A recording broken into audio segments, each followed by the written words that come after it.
my best friend's wedding, a girl lunged forward and caught the bouquet, only for it to slip from her hands and land squarely in my arms. My best friend Lauren Walker beamed at me. "Madison, looks like you're the next bride." The guests exchanged knowing glances and turned toward my boyfriend of 8 years, Mason Ryder, the CEO of the Ryder Group. But he calmly plucked the bouquet from my hands and casually passed it to the girl standing beside me, his secretary, Natalie Carter. She caught it first. He ruffled my hair, his voice gentle. "Be good. Give it back to Natalie for now. We'll wait for the next time." The spotlight and the guest's attention shifted with the bouquet, settling on Natalie. I looked at her startled yet shy expression, then rested a hand on my stomach and forced a bitter smile. Mason didn't know there wouldn't be a next time. Our 8-year promise had already come to an end, and we still hadn't taken the step into marriage. And I had already promised my parents, who were royalty, that next week I would leave and return to Montelvia to inherit the family legacy. The moment Natalie Carter ended up with the bouquet, my best friend Lauren Walker's smile vanished. She was even angrier than I was. Leaning close to my ear, she whispered through gritted teeth, "That Natalie did it on purpose. Before the wedding, I specifically told everyone the bouquet was meant for you." I gently interrupted her.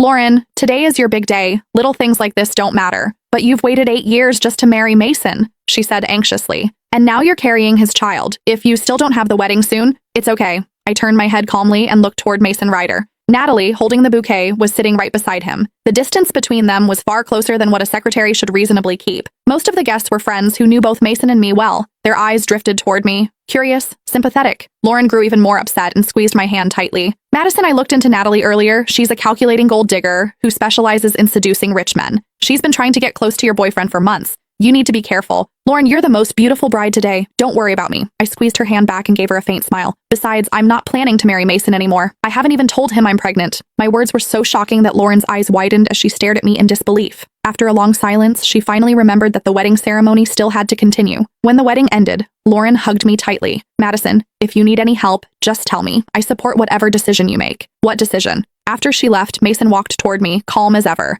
"What were you two talking about just now?" Out of habit, he reached out and draped an arm over my shoulders. I shifted slightly to the side and avoided the gesture. "Nothing." He didn't seem to mind my reaction. With a soft laugh, he said, "Are you angry? Natalie caught that bouquet first after all.